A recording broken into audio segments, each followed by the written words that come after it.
What's up guys? Today we're back at it again with another hair tutorial. Today's going to be a 2-in-1. We're going to be doing our bleaching the knots tutorial, super detailed, and then we're also going to be styling the hair in a cute half up half down with some little bangs. So for starters, we're going to jump right into it. This here is BW Bleach and 40 volume developer. If you are a beginner, I'd recommend starting with a 30. A 40 is just a stronger version of the 30 and pretty much will bleach a little bit faster. As you guys can see, I went in and I added 2 scoops of the BW bleach. You could pick this up at your local Sally's, but while we're in quarantine, I'll have it linked down below on Amazon. That way you can get it at your doorstep. Also, the 40 volume developer, it really doesn't matter what brand you use, but I'll have my favorite linked in the description box. This is the wig we're going to be working with. It's a water wave lace wig. It comes courtesy of a company by the name of Reshine. It's 26 inches in length, 180% density, deep parting 13 by 6. And as you guys can see, it had those little black dots in it, so we're going to take care of that just now. Here is a close-up of what the texture you get, or you should get, should look like. You don't want it too thick, but you don't want it too thin. Too thick will mean that you won't really be able to apply it too easily, and too thin will mean that it'll be watery and it'll seep through the lace onto the hair on the opposite side, and once it sits on that hair for 25 plus minutes, you will end up having blonde roots, which no one wants. So I'm going to go ahead and just take my mixture and take my time and just spread it all over the lace.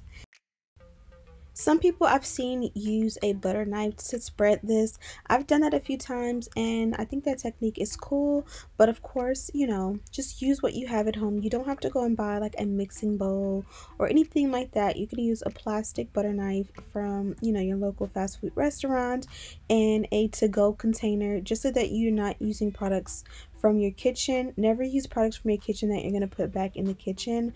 Or you can buy like a mixing bowl like this. I'll have a set from Amazon linked in the description box, or, you know, like I said before, just use whatever you have.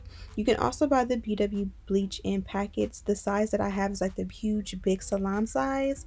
And also make sure you use gloves because this is bleach and it definitely will burn your skin. Trust me, I've done it before. So I went ahead and set my timer for about 15 minutes. Once it went off, I checked on it and it needed a little bit more processing, and I know because I kind of look on the opposite side at the lace and you'll still see that it's still dark. So I went another 10 minutes. I never go over 30 minutes. Typically 25 minutes seems to be my go-to amount of time. Then I go to the sink. I will go ahead and rinse off all the bleach. I wash it in purple shampoo. The purple shampoo works as a toner. So if it's orange in the roots, if it's yellow, if it's brassy, it's gonna cool that down and turn it to a more neutral color.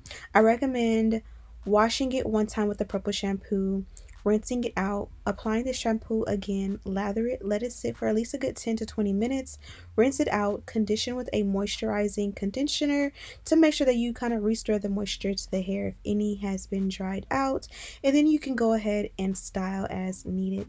This is what the hair looks like. It's absolutely beautiful. So one thing you'll notice is it's definitely pre-plucked, and I absolutely love that about it. You can definitely go in a little bit more, but this is good enough for me. The lace was a little bit lighter than my complexion, which is pretty normal for most companies.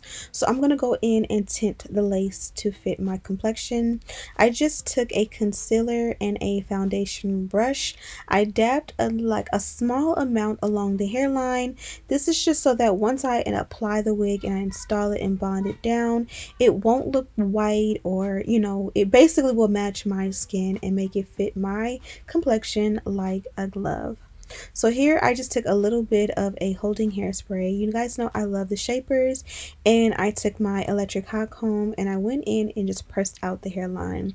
A lot of times when you have a wig pre-styled, when you install it, they go ahead and do this little trick to make it just look super neat in the very front. Off camera, I went ahead and cut off the excess lace, and now I'm in the process of bonding the wig down. You guys have seen in multiple videos me do this step. I actually do this step in the majority of my videos, so I hope you don't mind that I kind of breezed and skimmed through it. You guys know I love to install my wigs with a blow dryer. The Dyson is my favorite, absolutely the best blow dryer when it comes to bonding your wigs down. It just like grips the, I don't know what it does, but it does something that no other blow dryer does when it comes to bonding wigs down. I absolutely love it. So I am breezing through this, but I'm just going ahead and trying to make the perfect parting. I want to do like a bang with the, you know, the two little pieces that come down in the front. This is something that we used to do in my childhood, and it's very popular hairstyle on social media. I've been meaning to do this with my wigs here on YouTube, but every time I get on camera I kind of forget all the hairstyles I have in my head. So I went ahead and just did it with this one. As you guys can see, I did not pluck out or customize the hairline at all. I just worked with what they provided, and it looks pretty good once you install and it's time to go ahead and make baby hair and stuff.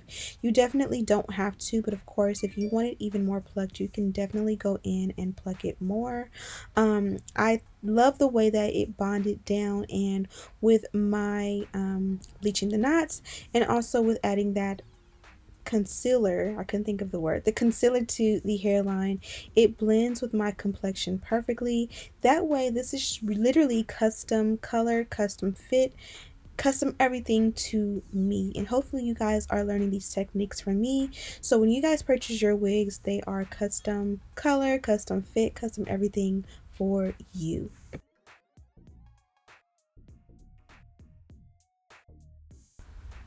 So next up, I went ahead and parted. As I said before, I went ahead and did a half up, half down situation.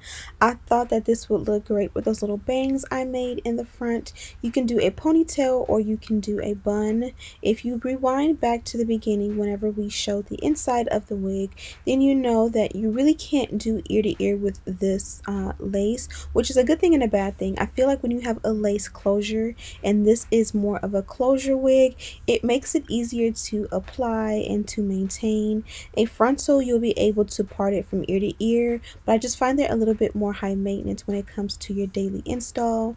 Also, if you want it to fit glueless, go ahead and add an elastic band. I will have a detailed tutorial on how I do so linked in the description box for you guys to learn the technique, so that you don't have to bond your wigs down with glue or even just the holding spray that I use on a daily basis. Now that I've went ahead and kind of pressed it out, you want it to be flat as possible so that it looks like a real good sleek ponytail that is growing out of the scalp. I think I did a pretty good job of doing so. The only thing is, if you do skip on bleaching the knots when it comes to this ponytail, it won't look as flawless. Now, I've definitely done a ponytail with a wig that the knots were not bleached. You can go ahead and add like your powder or your concealer all around in the parting, and it'll look great as long as the powder or the concealer look great with your complexion. But just kicking it up a notch, I highly recommend that you bleach your knots for a flawless finish. And as you guys can see, the look is beginning to come together. I twisted the length of the ponytail, and I'm just going to wrap the length of the hair around the base of the ponytail, kind of going for a nice little cash doll bun. I did not even use like a rubber band to secure it, but definitely use one, especially if you're going out of the house. I will add a little bit of a spray, and you'll see that in just a second. And typically if you use like a got to be glued style spray, it'll kind of act as a bond and kind of hold your ponytail together, also adding a little bit of shine if needed. Now I'm just going to go in and just kind of primp and, you know, make everything look flawless. You kind of want all of the hair to be flat and, you know, frizz free and all of that. I'm also going to go in and add some product to the ends or the length of the hair. What I use is a moisturizing conditioner, and of course that is linked in the description box. We're also going to go in and separate this bang I have in the front to be really cute, and then I'll come back with my thoughts on this wig.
Okay, so this is the final results. Before I forget, this is the packaging. It just came in a simple white box. And then inside they did include some free gifts. They gave a small piece of elastic. They gave some eyelashes, which these are actually some really nice mink looking lashes. So I'm definitely going to hold on to these and actually use them. And then they also gave some brown wig caps, which definitely will get used as well. It's amazing how many shades of brown these wig caps come in. Like these, this color is like more of like a caramely tint, which I don't think I've ever seen this shade before, but I actually like it. So I'm gonna use those. And then of course it came in a little baggie like this. This one is 180% density. It's 26 inches in length, and then water wave is the texture. So this was the style I came up with. It's late, the kids are asleep. I'm just starting to get back into my work groove where I'm actually able to work at night when everyone is asleep. I'm a little bit tired, so my energy obviously is worn down from having the kids all day, but at the same time just having a little bit of peace to work without the little ones, especially my newborn or infant now, you know, needing me as much because she's sleeping through the night with dad has definitely been a help. So I have been wanting to do these little bangs here for some time now, but every time I get on camera I forget about all the cool styles that like I see on Instagram throughout the day and I've been wanting to do. So even though this one was about bleaching the knots, I still decided to style the wig super cute. Now I did go in and add a little bit of mousse, or I thought it was a little bit of mousse, just so that these don't like fly away and kind of keep them separate. And I added a little bit too much. Did I say mousse? I meant to say wax. So they are a little bit waxy, which is cool. I'll probably just put it back into the bun. Probably for bedtime I'll just like put them behind the ear, kind of like this, you know, and then put like my scarf on and whatever the case may be, just so that they don't go back the opposite way and they're still not in my face. And that's pretty much it. I hope you guys love this hair. Again, it came from Reshine. The link to this wig and all the information is in the description box. Also, a list of everything that I used to complete this look is also listed in the description box as always. From my lotion, my moisturizer, like literally everything. So make sure you guys check that out as well. Thank you guys so much for watching. Don't forget to like, subscribe, share this video with your friends. If the comments are turned on, please comment and let me know what you think. And also give me some suggestions for some new videos coming up. And as always, I'll see you in the next one. Smooches!